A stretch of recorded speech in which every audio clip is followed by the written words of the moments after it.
আমি তো মানুষ ছিলাম, সমাজ সংসার ছিল, স্বপ্ন ছিল। বারান্দার ফুল গাছ, বাজার হাট, বিকেলবেলার থিয়েটার, বন্ধুর বাড়ি, আর সবার মতো আমারও ছিল।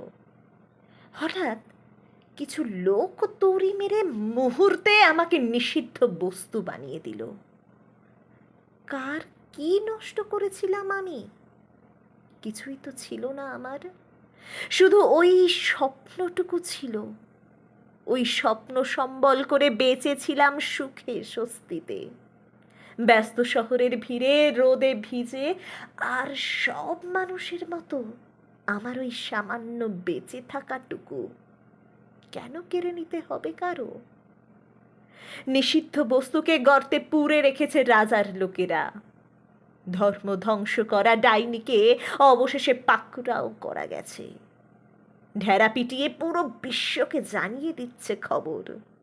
ধর্মান্ধদের হাঁ করা মুখে ঢেলে দিচ্ছে সুস্বাদু খাদ্য। সন্ত্রাসীর জিভ থেকে ঝরানো হচ্ছে গনগনে লাভা। কারো খেলার জিনিস তো নয় আমার জীবন, তো জীবন।